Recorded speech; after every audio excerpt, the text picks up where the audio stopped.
Just 2 hours ago, Allied air forces began an attack on military targets in Iraq and Kuwait. These attacks continue as I speak. Ground forces are not engaged. This conflict started August 2nd when the dictator of Iraq invaded a small and helpless neighbor.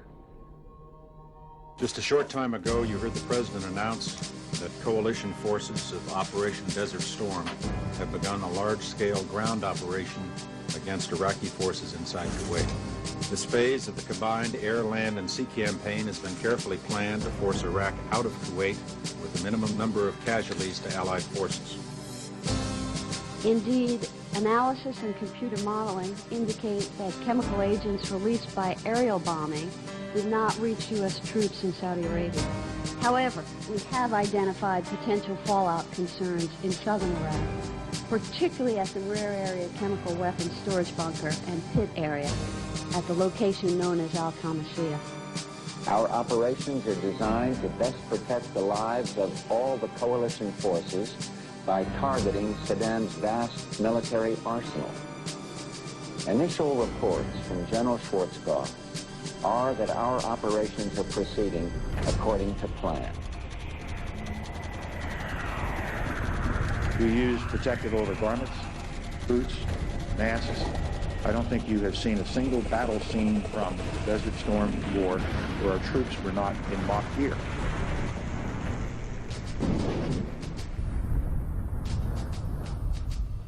During our time over there, we started seeing individuals become ill with various symptoms ranging from rashes all over their bodies or chronic explosive diarrhea, heavy bleeding accompanied with that, excruciating headaches, the bones and the joints started aching, and there were night sweats, and things only became worse as time progressed. There's enough paperwork right now to prove there is a Gulf War illness, and there's certain medicines that control it, and that's all they're doing right now is controlling it for a few. Iraq did use chemical and biological munitions. They punched us with all these different vaccines supposedly to protect us. And the threat of biological warfare is nothing new to the military, but the Persian Gulf War placed a special... Knowing that some of these had never been tested on humans. We're all forced to roll up our sleeves and pull down our pants and get shots in the gluteus and in the tricep muscles of our arms. Before the Gulf War, I could run all day and leap tall buildings at a single bound. After the Gulf War, I couldn't walk a mile. I know for a fact I was exposed to chemical, biological, radioactive materials, experimental vaccines, experimental investigational drugs, oil well fires.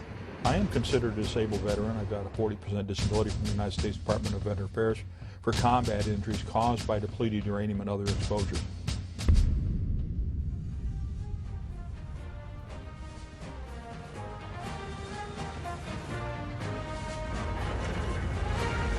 It is more than a trial by fire. It is a rite of passage, a challenge to join the elite. And if you succeed, if you can master your fear, outsmart your enemy, and never yield even to yourself, you will be changed forever.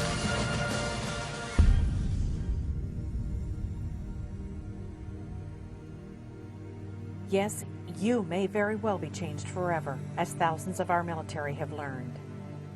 This documentary is dedicated to those who served in the U.S. military for the right reasons, who wonder why they are not and never will be the same, why they are sick, and why military leaders, veterans leaders, and the three branches of our government do not assist them in getting medical care and compensation. The majority of our veterans only want to know what is wrong with them, why they became ill, and how they can be made well again.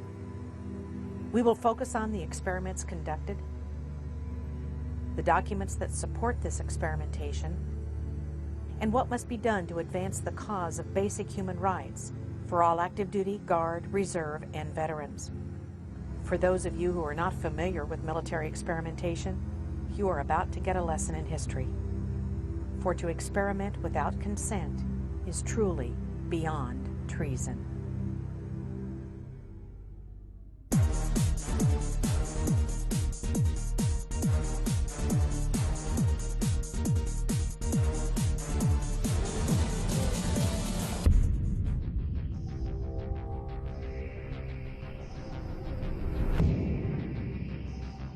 bomb away.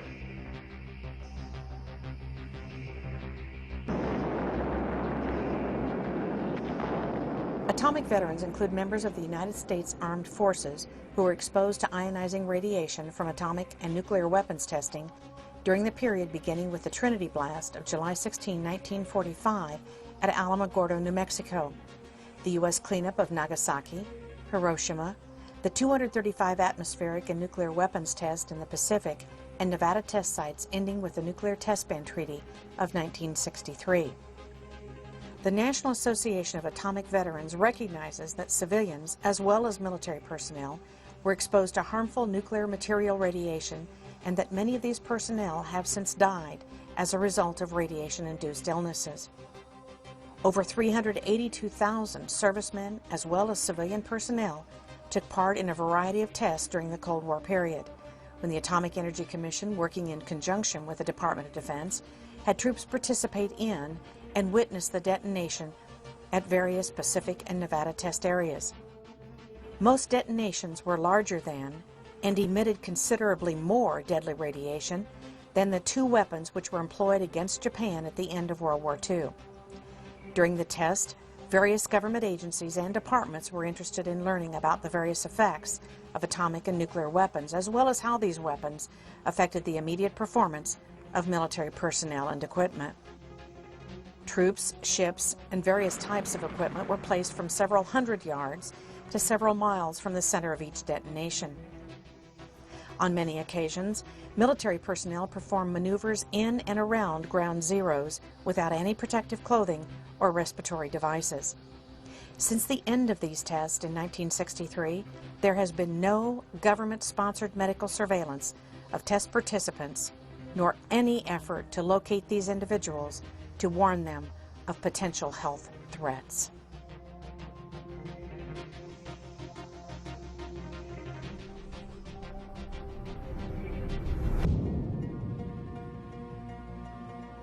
Project MKUltra was the code name for the CIA mind control research program lasting from the 1950s to the 1970s.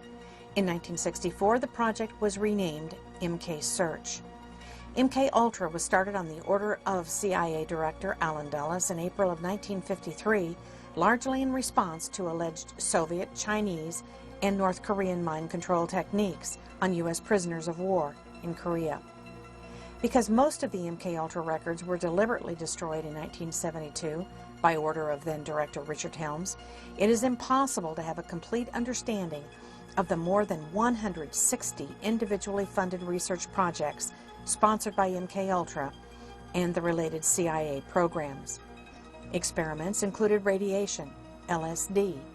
Experiments included dosing CIA employees, military personnel, other government agents, prostitutes, mental patients, and members of the general public with LSD to study their reactions, usually without the subject's knowledge. In the summer of 1975, congressional hearings and the Rockefeller Commission report revealed to the public for the first time that the CIA and the DoD had conducted experiments on both consenting and unwitting human subjects as part of an extensive program to influence and control human behavior through the use of psychoactive drugs such as LSD, mescaline, and other chemical, biological, and psychological means. The report states that no official records were kept regarding the deaths or illnesses of experimentees.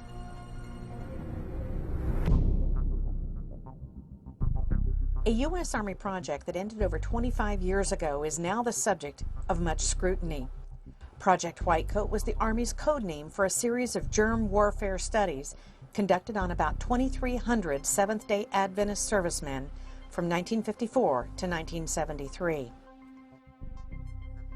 Now the Army is investigating the long-term effects that the project may have had on its participants.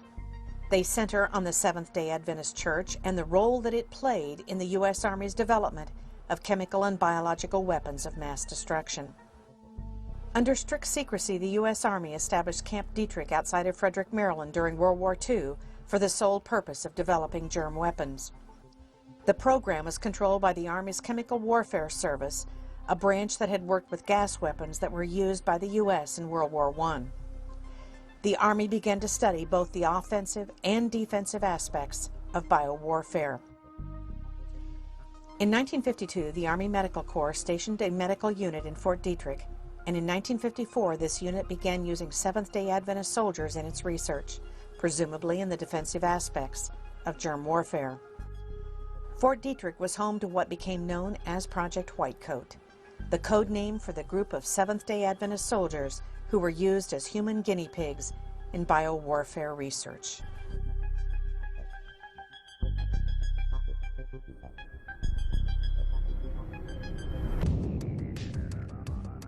Agent Orange was the code name for an herbicide developed for the military primarily for use in tropical climates.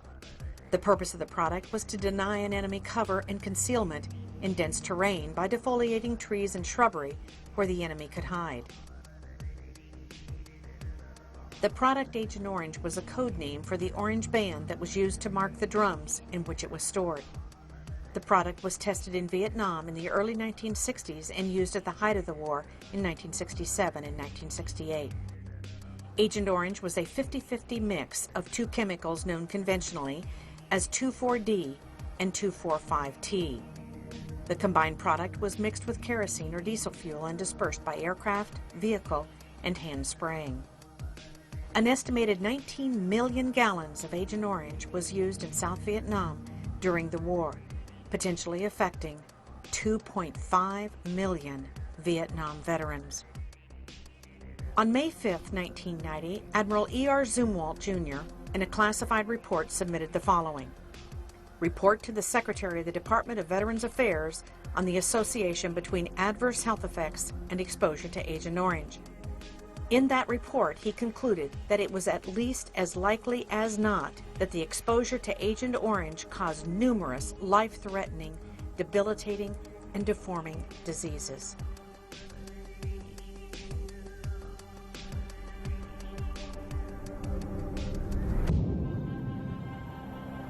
BZ is the Army's designation of the psychedelic chemical known in military circles as Agent Buzz, or by the Army's chemical code designation of EA2277.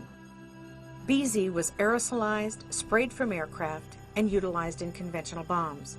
The effect of BZ was that it was psychotropic in nature. Over 362 human subjects were experimented upon at Dugway Proving Ground in Utah in 1964 under the code name of Project Dork. Most records of military experiments involving BZ are still classified and unable to be obtained even through the Freedom of Information Act.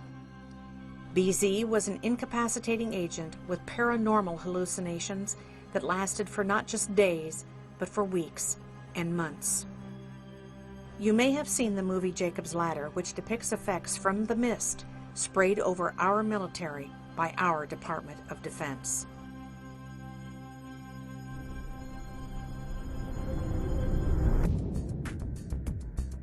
To this date, the Department of Defense continues to deny and stonewall the existence of a Gulf War illness.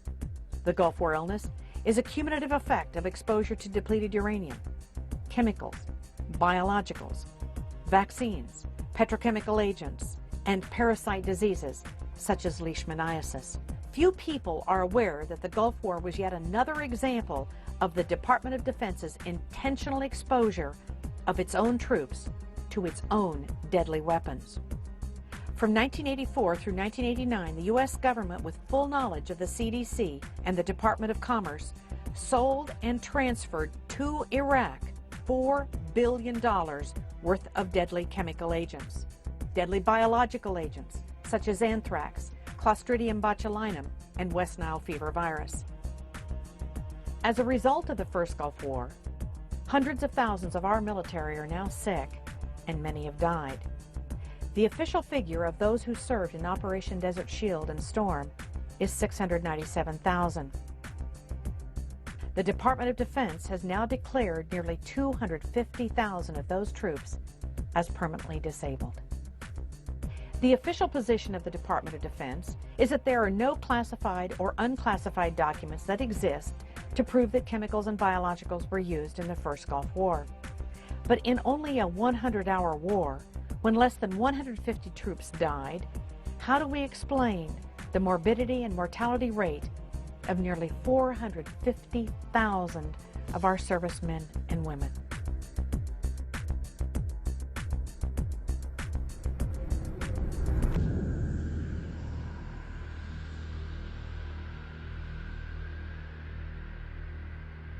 At the time that the Gulf War started, I was the nuclear medical sciences officer, intelligence and covering everything, special operations officer, mobilization officer, training officer for 330th Medical Brigade.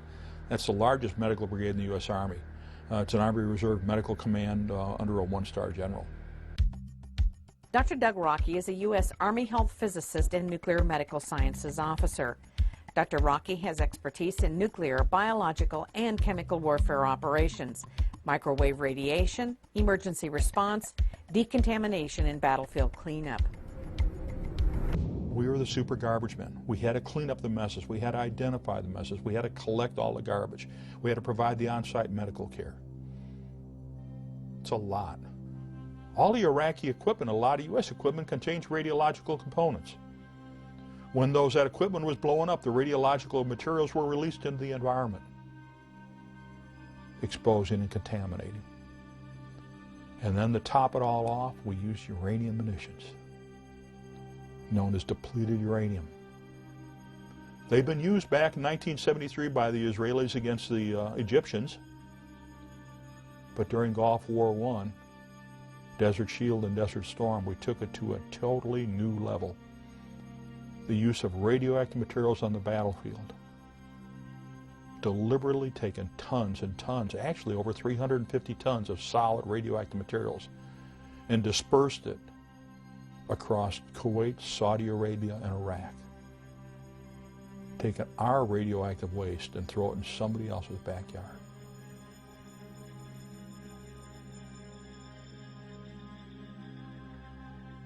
I am considered a disabled veteran. I've got a 40% disability from the United States Department of Veteran Affairs for combat injuries caused by depleted uranium and other exposures. Lieutenant Colonel John Marks is an A-10 pilot attached to the 303rd Fighter Squadron stationed at Whiteman Air Force Base, Missouri. The reason it used depleted uranium is it's a very dense, heavy metal, and it's able to penetrate the most armor of any type of material used. It is a very minor amount of radioactivity, but it's not anything that, as long as it's in its bullet form, it can be stored, and it's not any type of hazardous material. Once it hits a vehicle and vaporizes, then it becomes more of a hazardous material that you have to have special handling of that type of thing. But in its normal bullet form, it's not hazardous because of the depleted uranium. It is highly effective against armor. We've got direct memorandum from the Department of the Army and other Department of Defense officials specifically telling us that not only were uranium munitions a health threat, they were a serious health threat, the contamination. We got direct warnings, famed Los Alamos memorandum, that to make sure and write a report that uranium munitions can always be used because there's direct concern about the health and environmental effects. We had the warnings. We also had the responsibility to put together all the decontamination guidelines and also what's called the Combat Lifesaver Program. So myself and my team wrote that, which has now been adopted by the Army and is used every day by the Army. Battlefields and fighting are by nature hazardous to your health. Some hazards are easy to identify and well understood. Soldiers recognize the serious hazards presented by incoming artillery shells and bullets and take appropriate actions. However, some lesser hazards from new technological applications are not so well known and recognized. One of these newer applications is the use of depleted uranium in munitions and equipment armor. Depleted uranium is obtained from uranium ore, which is found throughout the world. In the United States, this ore is mined in New Mexico, Colorado, Wyoming, Utah, and Arizona. Uranium ore contains 3 isotopes. By weight, 99.28%, which is uranium-238, 0.71%, which is uranium-235, and 0.0058%, which is uranium-234. Of these 3 isotopes, uranium-235 and uranium-234 are used for nuclear fuel and weapons. Uranium-238 becomes depleted uranium. This is an aluminum model of one DU tank round. This round would be fired by an Abrams tank. If it was actually uranium rather than aluminum, it would be over 10 pounds of solid uranium. What happens, it moves extremely high velocity. The minute it leaves the bore of the gun, it catches fire. So this rod is a burning rod of uranium. It impacts tremendous forces, unbelievable forces, over this very small diameter. And it's like a blowtorch with tremendous forces that punches right through. Now, as this breaks through and goes into anything, it can be steel, concrete, sandbag bunkers, wood, or anything. Uranium itself is soft. So you have parts of the fragments of the uranium breaks off as it enters and goes through. The uranium rod emits alpha, beta, and gamma radiation and X-ray radiation. The alpha particle is a 4.15 MeV particle. That's 4.15 million electron volts. Now, the intercellular voltage, the voltage that your cell operates biologically, is 10 electron volts. So when that cell is bombarded by an alpha particle at 4.5 million electron volts, it doesn't have a good day. We have all kinds of other problems. We have the beta particle and the gamma rays, the X-rays. Now, we've actually measured the ionizing radiation emissions from a DU rod within, say, 4 to 6 inches at over 300 millirems per hour. Now, that radiation is continuous. So you get a fragment of DU into your body that's emitting at over 300 millirems per hour. Or if you're holding the rod in your hand, it's over 300 millirems per hour. And if you got the fragment, then you got the alpha particle in there, which is an extremely hot particle, 4.15 MeV. And we're looking at what we measured over 10,000 counts per minute, 10,000 disintegrations per minute, 10,000 alpha particles per minute. In fact, in May of 2002, the U.S. Department of Veteran Affairs reported that over 160,000 troops that participated in Gulf War I, the period August of 1990 through the fall of 1991, basically October and November 1991, have been classified as disabled from anywhere from 10 to 100%. Now, my own disability didn't come about until after May of 2002. The count right now is somewhere close to 200,000. When we look at all the troops that have gone into the Persian Gulf region between August of 1990 and May of 2002, when the last formal report was written, the U.S. Department of Veteran Affairs formally acknowledges over 221,000 individuals are labeled as permanently disabled, and over 10,000 are deceased that had service connection disabilities. There's a big difference. There's a 60,000 increase in individuals that are disabled amongst those that served after the fall of 1991. That disability is only due to residual exposures and immunizations that were continued to be given, because there was no active combat. There was no active maneuvering. So what's happened? Well, what happened prior to Gulf War I is pre-deployment health physical assessments were not given. And at the completion of Gulf War I, post-deployment health physical assessments were not given, even though we specifically requested it. In my own case, when I came back to get released after completing special projects, I said I was exposed to these.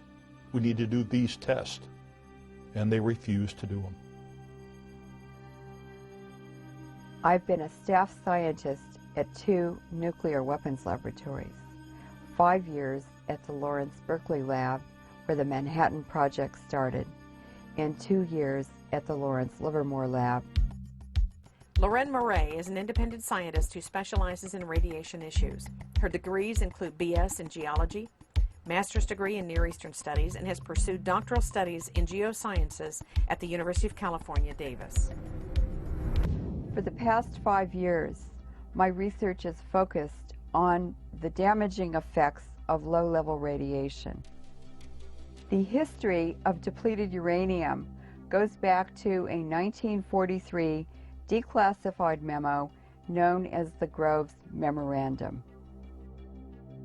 In this memo, depleted uranium is recommended for development as a poison gas warfare weapon.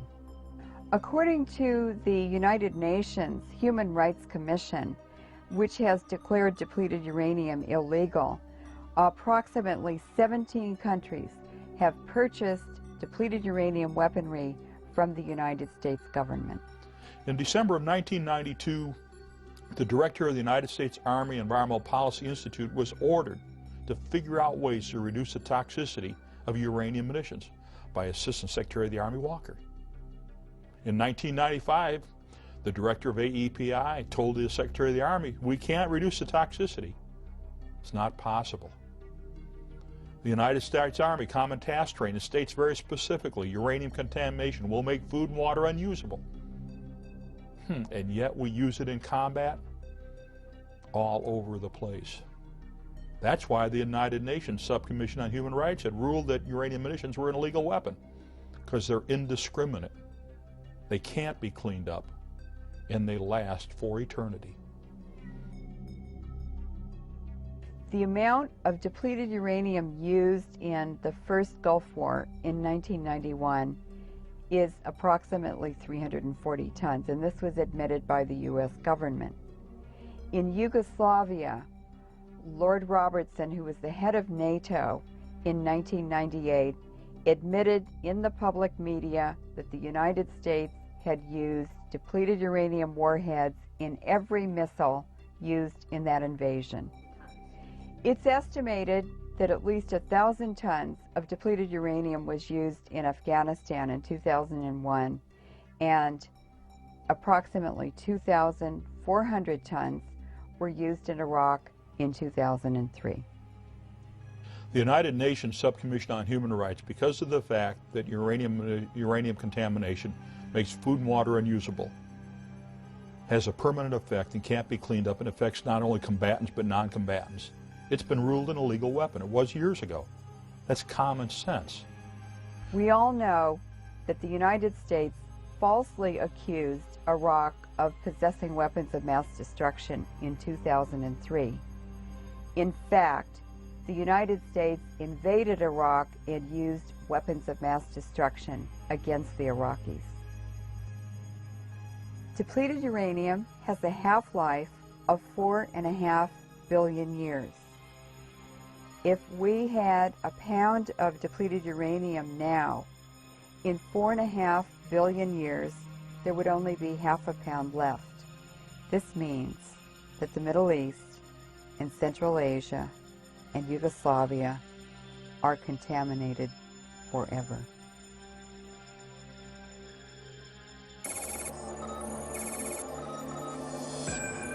We're 1st Platoon Charlie Company, and we were part of Operation Iraqi Freedom. On the battlefield, you gotta have an officer who can think on his feet. We had that. Lieutenant Walker came to us from ROTC. It didn't matter if we were in training or in combat. He was right there with us. He had confidence and dedication. And wherever he goes, we go. I'm a military brat. My father spent 24 years in the Army. Staff Sergeant Bob Jones is a veteran of Desert Storm, a former Army Ranger now retired and disabled due to Gulf War illness. Not only is Bob ill, but his entire immediate family is affected as they all suffer from mycoplasma fermentans incognitus. During the air campaign, we targeted their chemical, biological, and nuclear facilities. And so we were exposed to chemicals, biologicals, nuclear radiation in the form of depleted uranium, and also direct enriched uranium, or EU, from those nuclear facilities that were bombed and targeted. And many of the coalition, especially guys on the front line, such as my unit and others like us, were in the area of exposure from the fallouts of the coalition bombings. And although this information became widely known as early as 1994, through testimony and release of GAO reports that showed that the meteorological data supported the fact that the downwind plume or fallout from the bombings drifted over a large number of the troops that were forward positioned. The U.S. military personnel during Gulf War I, just like during the Balkans and in Gulf War II now, were not adequately protected from all of the exposures they had. We know from first-hand experience that the M40 series mask, as confirmed by the United States General Accounting Office, is defective. We know that it leaks when you move your head. We know that none of those, either the M17 series or the M40 series, provides protection against toxic industrial chemicals. No. Were they adequately protected? Absolutely not. Was my team adequately protected? Absolutely not. We wore the respirators, and we got sick. Now, what happened? What we confirmed and what we saw during Gulf War I and when I did the research as director of the Depleted Uranium Project, that DU round comes down and it breaks up. We have the spalling, then we have the fire. And we create uranium oxides of different types. Some in the ball game the size of cigarette ash and marbles on down to 0.1 micron. This has always been known.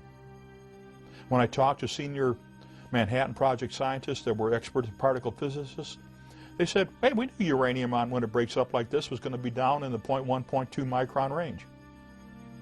No doubt about it. The gas mask, the respiratory protection issued to the troops, there's no way it can protect against inhalation. Well, that's what happened to myself and my team. We wore the respiratory protection during Gulf War I, inhaled it, and got sick. We wore the respiratory protection when we were doing the Depleted Uranium Project research in Nevada test site. U.S. Department of Energy approved respirators. And we could smell and taste the uranium through the filters.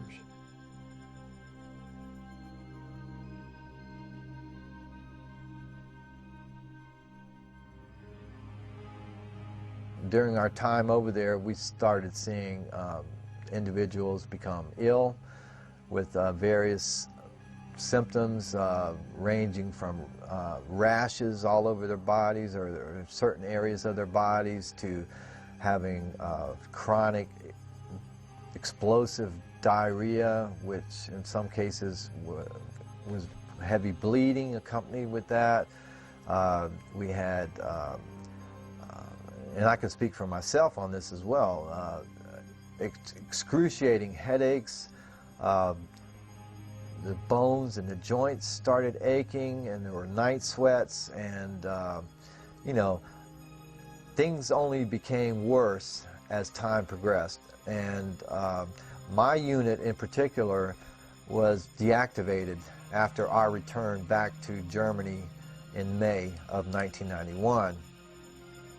Some of the other individuals started showing up with other diseases, which included several types of cancers, and the neurological problems that many of us suffer from, and degenerative joint bone disease, spine disease, and other manifestations of illnesses that were at that time still unexplained, that caused them to no longer be able to perform their duties as a soldier as they had for so many years. And some of us that conceived children after the war, and I know of at least 2 individuals where their children were born perfectly healthy according to the hospital, and within 6 months after their return, their hearts literally exploded in their chests.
In the civilian population in southern Iraq, the Iraqi doctors are reporting very large increases in cancer, leukemia, diabetes, immune system disorders, and of course birth defects in the newborns.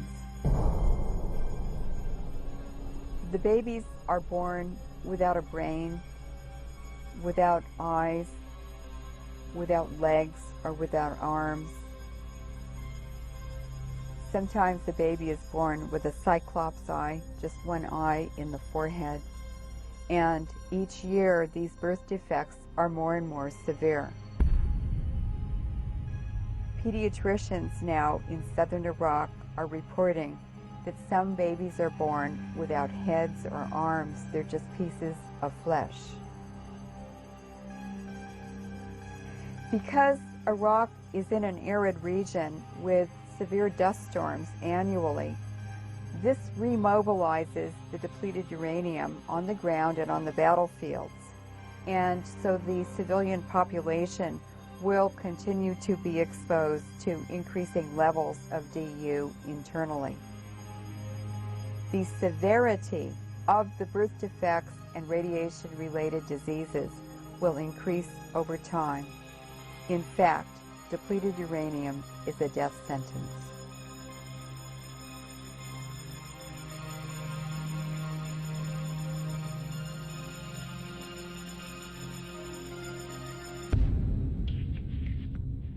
Individuals are depleted uranium casualties, whether they're civilians or combatants.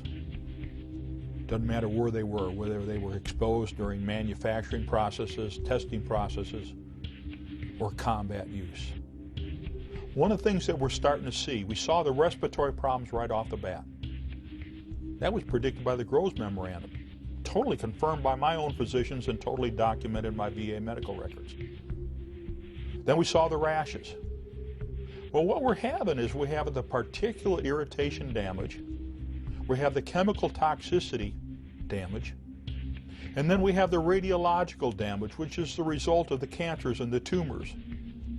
All of the birth defects, they absolutely confirm chromosomal aberrations from the ionizing radiation damage to the cells and the tissues.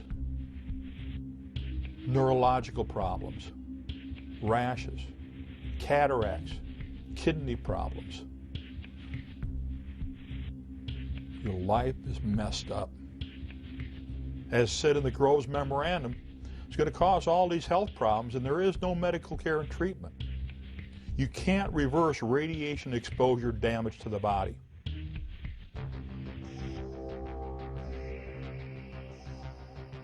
This represents a depleted uranium particle. The styrofoam ball in the center is millions of atoms of uranium, and the toothpicks are the tracks of the alpha particles that are released from the uranium nucleus.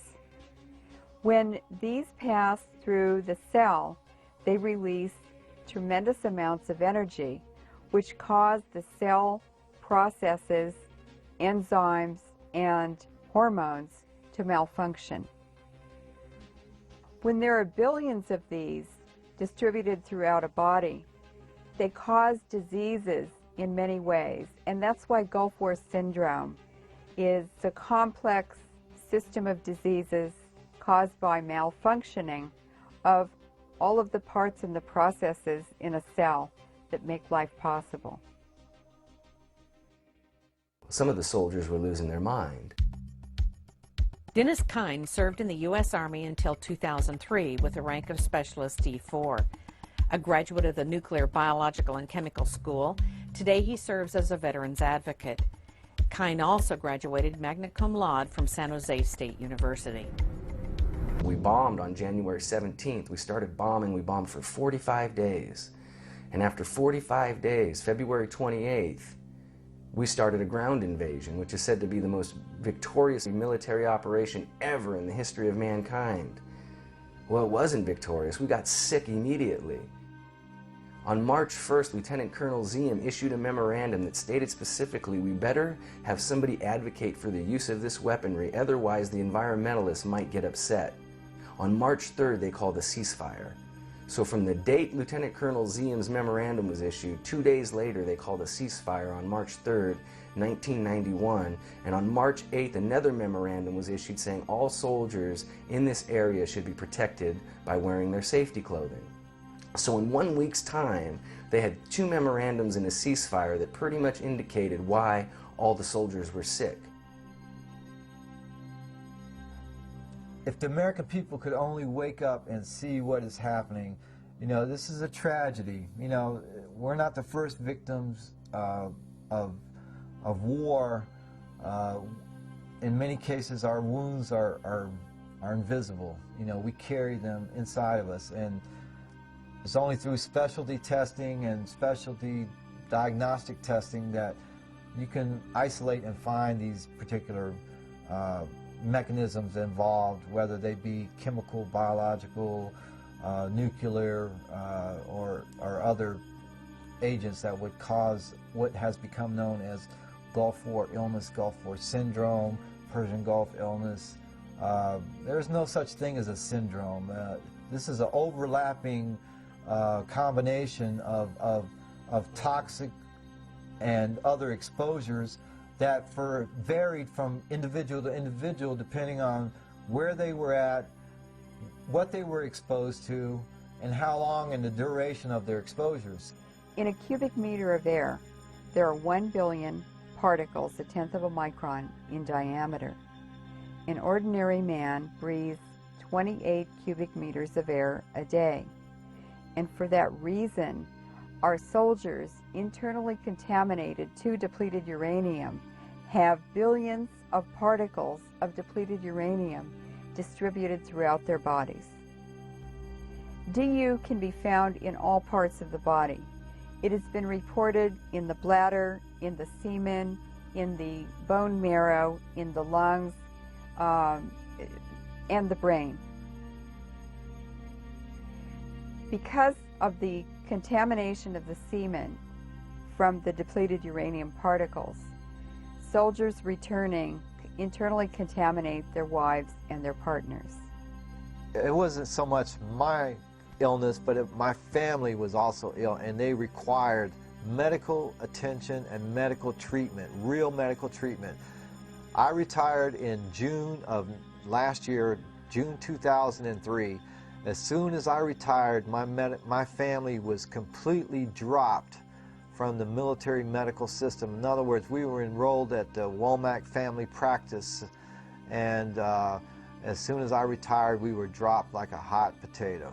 And although I begged and pleaded, they would not let my family re-enroll back into the Womack Family Practice. So in essence, my wife was completely cut off from all the medications and all the treatment that she had received for the past 7 years that dealt extensively, because she was also a victim of these exposures that I brought home from the Gulf War, from my equipment and from my personal exposure, as I alluded to earlier, from bodily contact, and that to me is the greatest travesty.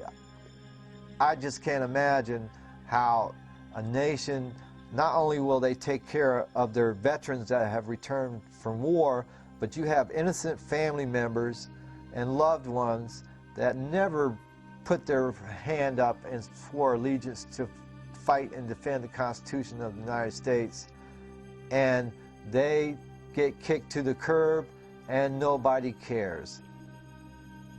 When you get these health effects, you have to prove to the United States Department of Veteran Affairs that you were exposed. And then you have to prove that the health effects that you're seeing were caused by the exposures you have. But it's very difficult to do when the medical records have been destroyed, the personnel files have been missing or destroyed. And when you got senior Department of Defense officials continue to state, well, none of these guys are sick. None of these guys are dead. Why don't you ask Sue Reardon someday about Terry? Why don't you ask Sue Sitten someday about John? Or Frank Zuley? for Mr. Kiefer. Ask his granddaughter why she'll never enjoy her grandfather. And look at the Iraqi women and children and men.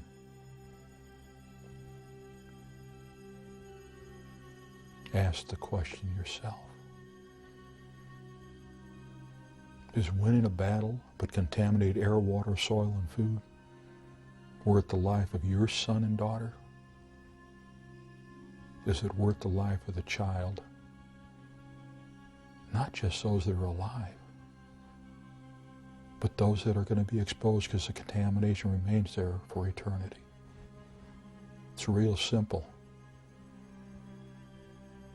I was tasked to clean up the uranium munitions by name, by order, during Gulf War I. I was assigned as the Depleted Uranium Project Director.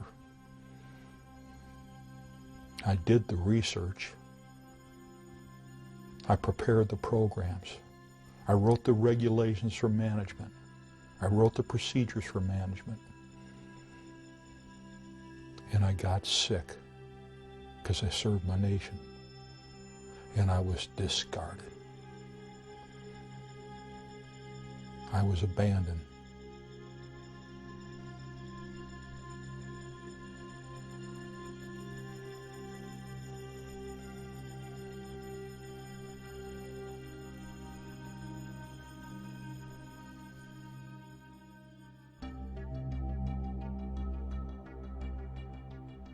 Depleted uranium weapons are designed not only to kill the enemy, devastate the civilian population for generations to come, but DU weapons also destroy the environment and damage the economy.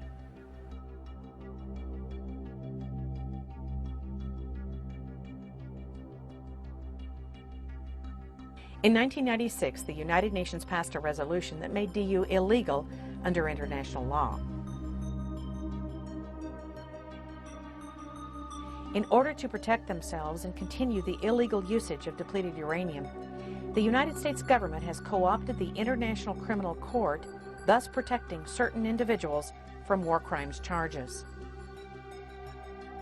Unbeknownst to most U.S. citizens and unreported in the U.S. media was the International Criminal Tribunal for Afghanistan held at Tokyo, Japan, December 15th of 2002. Those meetings lasted for over a year. The initial complaint presented for the tribunal charges George Bush with 31 counts of war crimes, violations of the Geneva Conventions and other crimes against peace in the war on Afghanistan. In addition to the original 31 war crime charges against George Bush, the judges and tribunal recommended 2 additional charges. Number 1, Bush knowingly used depleted uranium on the battlefield against his own troops, and number 2, that it was, in fact, a crime against the environment.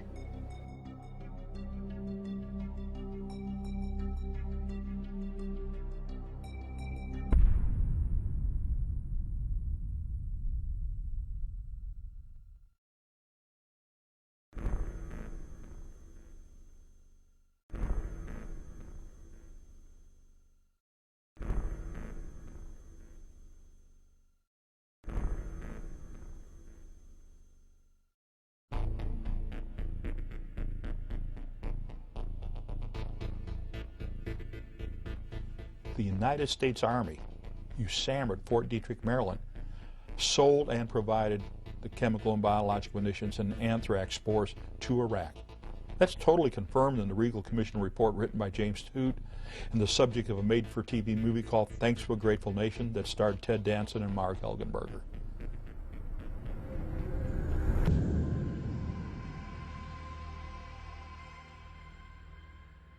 The United States has a long-standing involvement in the sale of weapons to third world countries.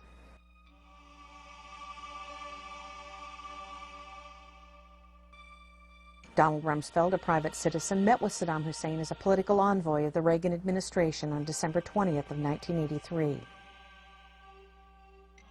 It is a little-known fact that he was also president and CEO of the G.D. Cyril Pharmaceutical Company. According to Howard Teicher, author of Twin Pillars to Desert Storm, he and Rumsfeld traveled to Baghdad on December 17th in order to lay the groundwork for the presumption of full diplomatic relations between the United States and Iraq. Prior to that time, Iraq was on the known list of terrorist countries.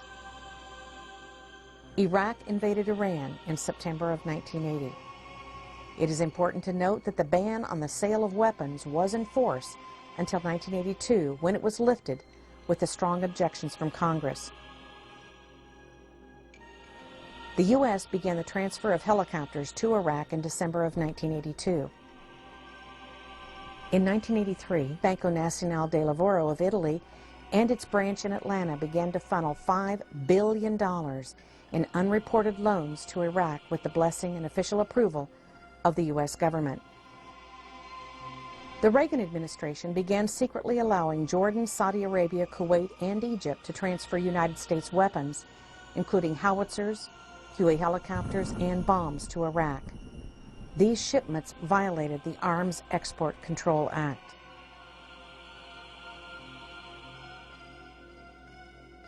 From 1985 through 1989, the Department of Commerce licensed 70 biological exports to Iraq, including approximately 21 batches of lethal strains of anthrax, shipments of weapons-grade Clostridium botulinum, and West Nile fever virus. In April of 1988, the Department of Commerce approved the shipment of chemicals used in the manufacture of mustard gas. The U.S., with the approval of the CDC and the Department of Commerce, armed Iraq illegally from 1985 through 1989.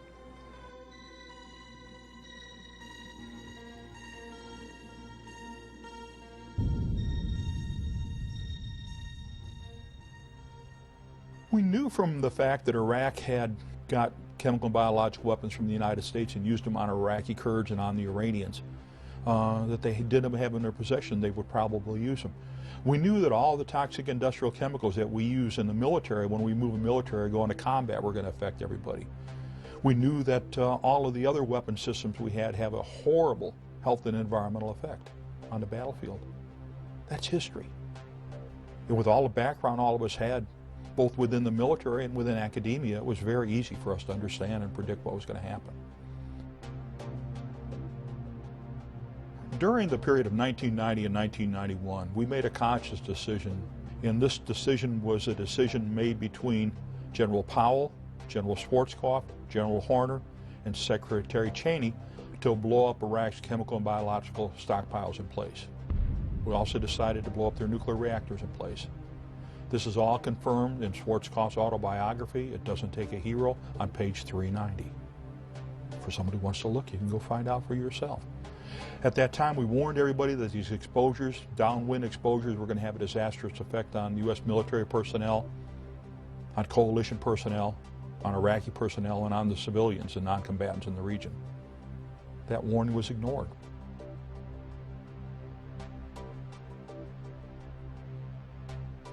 The average military person had no knowledge that the United States was secretly and illegally continuing to sell weapons of mass destruction to Iraq just prior to Operation Desert Shield and Desert Storm. It is important to note that these biological materials were not attenuated or weakened and were capable of reproduction, thus illustrating these biological agents were not for research, but for the purpose of weaponization. Not even the military medical personnel tasked with treating the wounded on the battlefield had any training regarding a biological or chemical casualty. According to Senate Report 103-900, by the time of the invasion of Kuwait, Iraq had developed biological weapons. The Regal Report states that Iraq's biological warfare program was the most advanced in the Arab world. There is substantial evidence to suggest that the Iraqi military used the Soviet doctrine of multiple chemicals and multiple biologicals against our troops. This serves to confuse the diagnostic and treatment process and would account for the wide variety of symptoms displayed by Gulf War veterans. Most of the guys that I served with are either severely disabled or dead due to the fact of their exposure to the different elements that were involved. Michael is a veteran of Desert Storm and served in the area of special operations. Because of fear of reprisal by the Department of Defense or loss of his veterans' benefits, he has requested that we alter his voice and image. One memory that sticks very clearly in my mind is the chemical alarms. At least once a day, we'd have a chemical alarm go off. And after a while, we learned to pay attention to them because we were told it was a malfunction. They would try and tell us that either it had blown paint on it, some fumes from something that had been painted nearby had been blown on it, and that set it off, and so on and so forth. And it makes me wonder.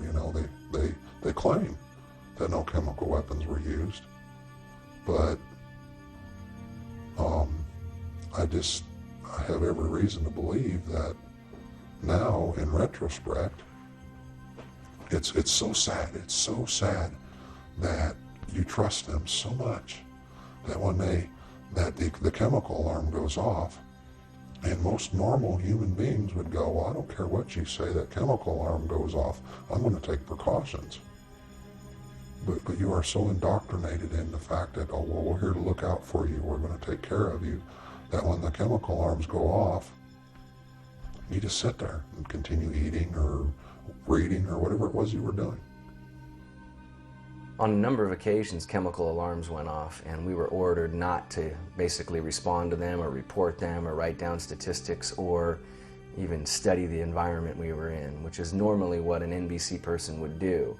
Once an alarm goes off, you start putting, testing things around to see if there's anything happening. At the first call on an alarm, we would be told a number of different things, like it was the gasoline setting it off, or it was the oil well fires burning that was setting it off, or it could have been anything other than an actual chemical or biological agent. Surely wasn't. Don't worry about it, soldier. You'll be okay.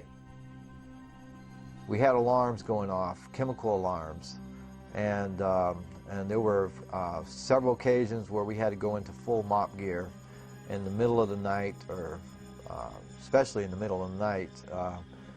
It's unbelievable that we had all this equipment that had been calibrated and sent over there prior to the war, and we had set out monitors in the perimeter and in the area to detect any kind of chemical activity. However, what is of significant and monumental importance is the fact that we had no biological detection capabilities over there whatsoever.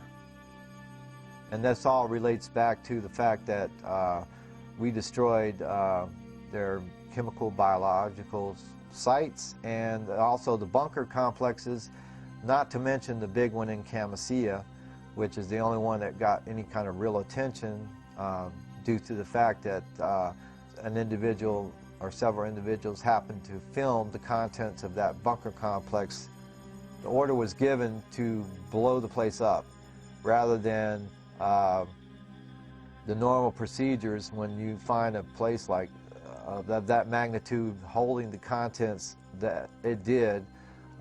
There were other means of disposal. The area was secured, and what surprises me is the fact that we received no warning. No one was instructed to get into any kind of mop gear or any type of chemical protective posture, although it's questionable whether it would have helped anyway. Well, we were issued, MOP suit, military occupational protective posture is what MOP stands for. MOP suits, we were issued them, but they were useless to us after the first 3 days after we opened the package. So you get in country, they issue you a brand new suit, it's got a charcoal filter in it, but the minute that package has been opened and that suit has been liberated, that suit is useless. You can't keep putting it on and taking it off. The Department of Defense has long touted that American troops are the best prepared, trained, and equipped in the world. Unfortunately, the equipment that was meant to save their lives may very well have cost them their health in Desert Shield and Storm. Information has now been obtained that proves that the chemical suits sold to the Department of Defense during 1989 were in fact useless. Isratex, A company from Raynell, West Virginia sold nearly 800,000 defective suits that later proved to be full of tears, holes, and poor stitching. One hole can mean the life or death of a soldier during a chemical exposure. The company subsequently filed for bankruptcy, and its owners have never faced accountability for their actions.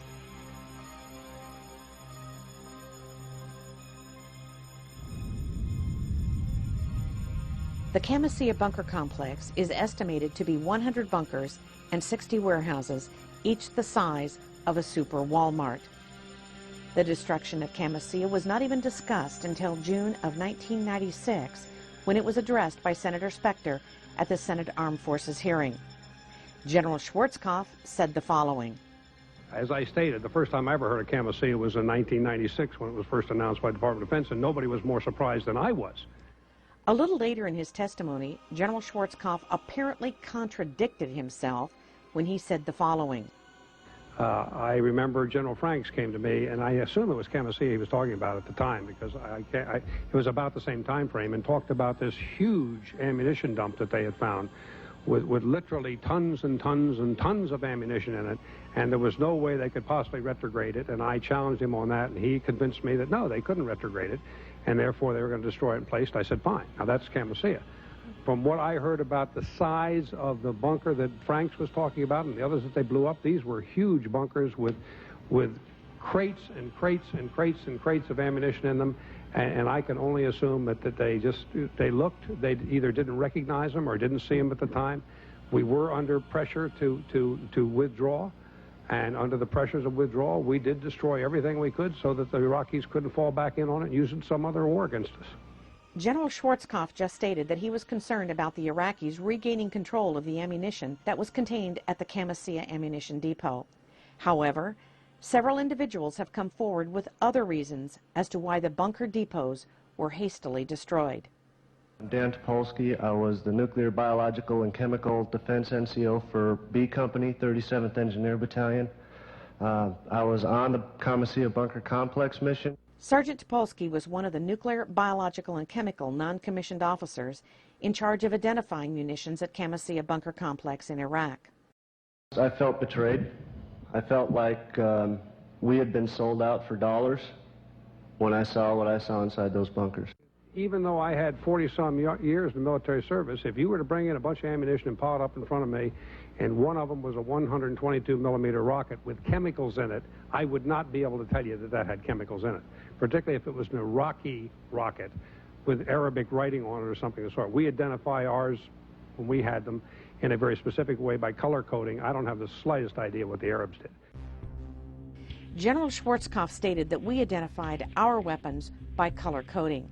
According to Sergeant Topolsky, the colored bands identified biological and chemical munitions inside the Camisea Bunker Complex. According to Sergeant Topolsky, the yellow or purple bands indicate chemical munitions. The green bands represent biological munitions. General Schwarzkopf also said he could not identify munitions, especially if they had Iraqi markings on them. You will also note these munitions were plainly marked in English and indicated these munitions were supplied by countries like Jordan, England, Russia, as well as the United States of America. According to the 1972 Geneva Convention, weapons of mass destruction are illegal. Therefore, according to Sergeant Dan Topolsky, it is very likely that these munitions were destroyed not so much to prevent Saddam Hussein from regaining control of them, but to destroy the evidence of these countries breaking international law. The 37th Engineer Battalion, way back in the air campaign, was ordered by our battalion commander not to wear our protective overgarments unless specifically told to do so. My company pretty much ignored that order because my company commander supported me when I said that that was dead wrong, and he's going to wind up with a dead company if he listens to it. Now, a lot of the other companies in the battalion didn't do that. On April 17, 1997, General Colin Powell testified before the same Senate panel, and as was the case of General Schwarzkopf, he was not required to take the oath to tell the truth. In regard to the chemical mop suit, General Powell said the following. We use protective overgarments, boots, masks. I don't think you have seen a single battle scene from the Desert Storm War where our troops were not in MOP gear. Well, the Department of Defense officials continue to lie about what we know and what happened during Gulf War I. But it's real simple. The chemical agent alarms went off. There was no other reason for them to go off. The individuals got sick. There's no other reason for them to get sick. And medical tests, my own medical tests, confirm, absolutely confirm, the sarin and cyclosarin exposures, for which I had been notified directly by the Deputy Secretary of Defense by name in a personal letter that, hey Doug, you got exposed to sarin and cyclosarin because you were downwind from Comasea. But Comasea was only one of over 100 sites that we deliberately blew up after the completion of the ground war from March through the fall of 1991.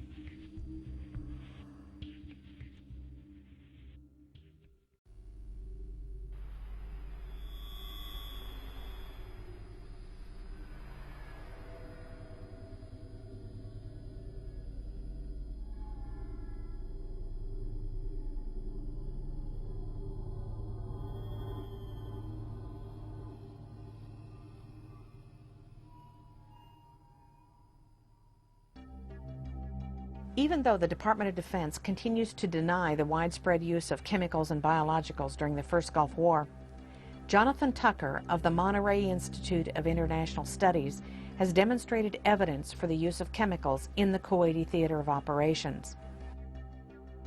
The U.S. intelligence reports show the presence of Iraqi chemical weapons. Military log entries describe the discovery of chemical munitions in Iraqi bunkers during and after the ground war. There are incidents in which troops reported acute, numerous symptoms of toxic chemical exposure. There's credible detections of chemical warfare agents made by Czech, French, and American forces. Chemical warfare agents that were detected by coalition forces during the Gulf War include the nerve agent tabun, sarin, cyclosarin, and the blister agents sulfur, mustard, and lewisite. To this date, there has been no diagnosis or treatment offered by the Department of Defense or Veterans Administration. Dr. Robert Haley, MD of the University of Texas Southwestern Medical School in Dallas, Texas, has detected damage in the brains of those Gulf War veterans who were near the explosion of Comasea. Those injuries had resulted in not only increased social problems, but also a 90% divorce rate and increased crime rates among those vets who showed damage in the area of the brain that controls judgment. The children of Gulf War veterans have shown increased defects such as Goldenhar syndrome, a missing eye or ear, major organ or digestive deformities, and general failure to thrive. 13 years after the Gulf War, the Department of Defense still calls the Gulf War illness a mystery disease. Either the Pentagon employs the most incompetent researchers and physicians in the world, or the cover-up is by design that these troops are being denied meaningful medical care. We can only conclude that the Department of Defense is waiting for an army to die.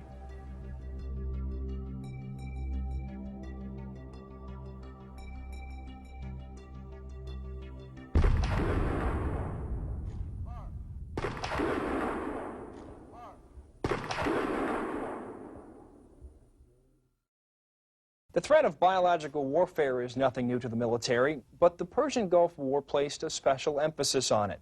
This renewed emphasis caused the Defense Department to look at how it was protecting men and women in uniform from this battlefield threat, this unseen enemy. Staff Sergeant Noah Berg looks at one of those enemies and what is being done to fight it. The Defense Department says it can be a big threat on the modern battlefield. Anthrax, most commonly associated with livestock. And the type that worries those military leaders most is the type that is inhaled. Sometimes people refer to as very early stages as something like a common cold. But then the person goes downhill very quickly. Because of the potential anthrax threat, last year the Defense Department ordered vaccinations. And one of the first in line was Chief Master Sergeant of the Air Force, Eric Benkin. Despite isolated protests, the vast majority of medical experts endorse the vaccine's use. And despite charges that the so-called Gulf War syndrome and anthrax are connected, Huxell says that's just not true. The Defense Department continues to stress the safety of the anthrax vaccine, and all troops headed for the Persian Gulf receive the inoculation series.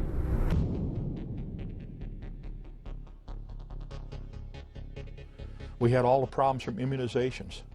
Our team was tasked to put together the anthrax vaccine program in theater. But we were also ordered, do not record lots, batches, doses, who got them, what their reactions were, when they got them, or how many they got. Direct orders. There's enough paperwork right now to prove there is a Gulf War illness, and there's certain medicines that control it, and that's all they're doing right now is controlling it for a few. Staff Sergeant Mark Zeller was a member of Special Operations in the 18th Airborne Corps. He served in the Iraq-Iran War, Desert Shield, and Desert Storm campaigns.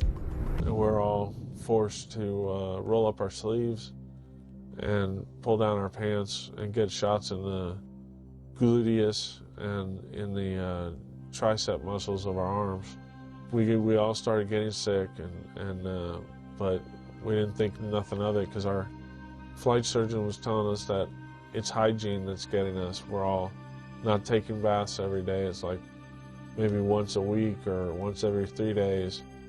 And that hygiene was supposedly getting the best of us, so we didn't think anything of it after that.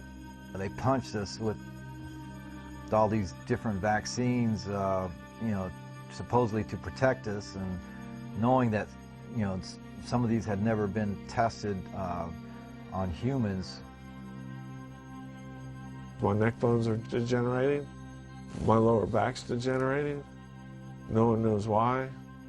They want to go in there and scrape it and biopsy it. I'm like, I don't want to be in a wheelchair afterwards. It's pretty damaging to a guy that used to be in special operations and jumped out of airplanes for a living. So.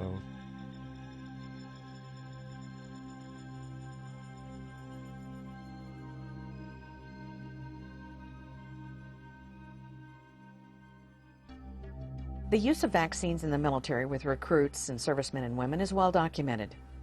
What is not well known is the relationship between the Department of Defense and pharmaceutical companies who have a vested interest in the widespread use of vaccines, what is contained in the vaccines, and just how many of those vaccines that were given that were in fact experimental. The experimentation of individual military members by the bureaucracy of the military medical establishment crosses all party lines. Military experimental use of vaccines have been conducted during the past 50 years. The senior Bush administration ordered the use of experimental vaccines anthrax and botulinum during the buildup of the first Gulf War. The Clinton administration ordered the experimental use of the tick-borne encephalitis vaccine in Bosnia. Perhaps one of the most devastating executive orders regarding vaccines came under the Clinton administration. Executive Order 13139 essentially orders the use of experimental vaccines and/or drugs at any time without the service member's consent to be given to anyone in the military as long as the President or the Secretary of Defense approves. During the first Gulf War, it was not unusual for a service member ordered to Iraq in 1991 to receive 10 to 17 vaccines in one setting.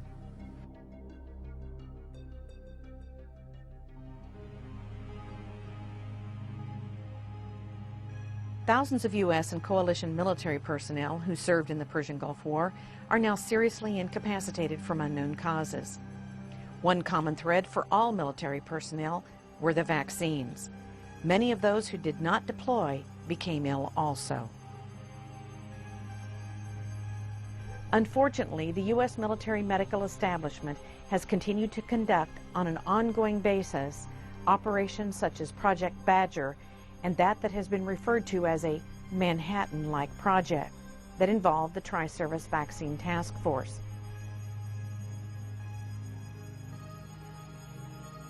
Credit for the best vaccine research should go to Gary Matsumoto in his acclaimed book entitled Vaccine A. Matsumoto concludes that the government covertly experimented on troops using squalene which is an oil-based booster used to make vaccines stronger.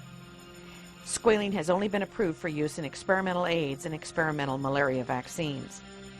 Since a large percentage of U.S. forces tested positive for squalene, it has led many individuals to believe that the anthrax vaccine could have been a primary clinical trial for an AIDS vaccine experiment.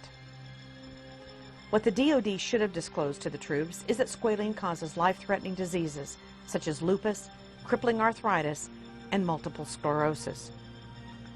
On May 11, 1999, at an Air Force briefing held at Dover Air Force Base, Air Force Surgeon General Charles H. Rodman II denied the use of squalene in the anthrax vaccine. He was backed up by Army Colonel Arthur Friedlander. However, 6 weeks later, the FDA identified the presence of squalene in 2 separate vaccine lots. With the reintroduction of the anthrax vaccine prior to the Second Gulf War, up to 50% of Air National Guard pilots resigned rather than take the deadly vaccine. To this date, the Department of Defense continues to give the anthrax vaccine to U.S. military.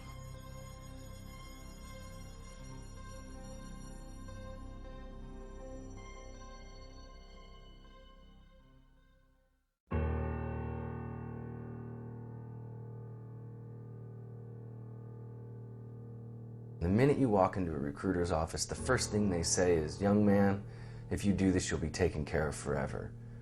And in modern day, the 21st century soldier, it includes women. So men and women are promised health care should they become sick from the battlefield. And the fact of the matter is that since Operation Desert Storm concluded, 10 to 11,000 soldiers are dead.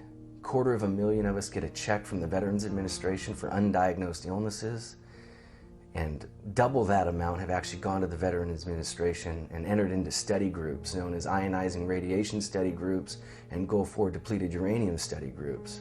And that's just being used as a guinea pig. So we were abused by the Department of Defense. We got sent to a contaminated battlefield. We came home, we were being studied by the Veterans Administration, and every time we turn around and look for some help, somebody calls us a post-traumatic stress disorder. And that's not appropriate. We're not stressed out, we're sick. We've been contaminated. I do what I do every day because the system hurt me. Phyllis, you're on the air with Dennis Kine. Go ahead, please. I just want to take time, Dennis, to thank you so much and be able to say this personally to you. And I want to urge the folks to order your book. And I can't go at the pace that I used to, and I'm so thankful for someone like you to help some of us old-timers. It hurt me as a soldier and it hurt me as a veteran. And I don't want to see anybody else get hurt. I don't do this because I need to inflict any pain on anybody. I do this because young men and women enter voluntarily into a system to go serve their country, serve their friends, serve their family, and serve their fellow Americans, and they get duped by the recruiter from the very beginning when they're told, if you get injured or become sick, we will take care of you. And for 14 years, I've been a prime example. My family members, my brothers, are prime examples of people who never got cared for.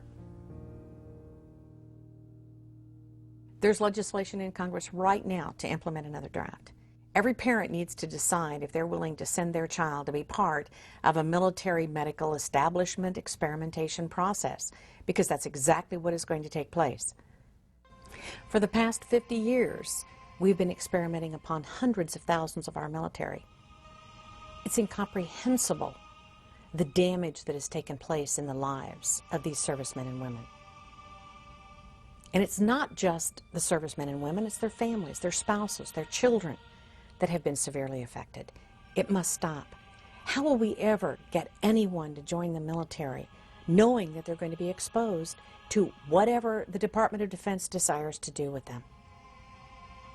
Once people are aware of the massive amount of experimentation that takes place in our military, we won't have one. We won't have a group of people that will serve. And for obvious reasons. Because of the Ferris Doctrine, which has blocked any kind of compensation, assistance, or really any accountability from the Department of Defense or the military, our troops are living in some kind of slippery slope. They have no rights. With Executive Order 13139, they can be experimented upon without their consent, anytime, any place. When will it stop? How will it stop? And what must we do? One of the, I think, problems with American law is that there is a number of ways that municipalities, states, and the federal government will often immunize themselves from what would normally be seen as tort actions. In the United States, we have something called the Ferris Doctrine, which essentially articulates a rule of sovereign immunity that says the federal government is not liable for anything that happens to you while you are in military service. The doctrine originates from the year 1950, and the court at that time heard the case of a military serviceman who was killed in a barracks fire, and ultimately decided that it was good public policy not to allow these lawsuits. This really is the ultimate in hypocrisy. You see the heroic search and rescue missions where the government is very publicly going in and rescuing prisoners of war in combat, and the message there, or the propaganda if you will, is that we care about you, the soldier. The reality is very different. The reality is that they are shielding themselves behind an outdated legislation and using the soldiers essentially as pawns in a chess game. The Ferris case was literally about a serviceman who was injured in a barracks fire in New York State. That's a very different kind of case than the subsequent cases that have been brought to the Supreme Court. A case like Depleted Uranium or Agent Orange or something like the Tuskegee experiment, this is about the government knowingly allowing you to be injured. Some would argue intentionally allowing it to happen, certainly behaving through gross negligence to allow you to suffer injury to yourself. And the courts have consistently, for the last 5 decades, upheld this as a legal doctrine that is alive and well in this country. Now, recently, in the late 1980s, ironically, one of the most conservative justices, Justice Scalia, has indicated in a decision where he was joined by 3 other justices that the Ferris Doctrine was wrongly decided.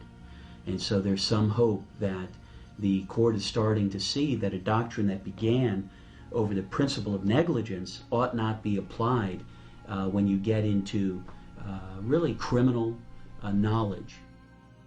BeyondTreason.com will be a focal point, an area where people can go to find out what can be done, what needs to be done, and how to help. We must all join together to say, enough is enough. You see, if they experiment upon the military, the citizens are next. We can no longer play the role of esprit de corps in the military, of patriotism, of blind patriotism. We must accept the fact that it is our fault that we have allowed this to take place in this country. We call ourselves Americans, and this is freedom, and yet our sons and daughters are dying. Those that are responsible for these acts should spend the rest of their natural lives in prison for what they have done. There is no question, from the presidents on down for the past 50 years, those that have been in charge of these experiments, there is no question that this is truly beyond treason.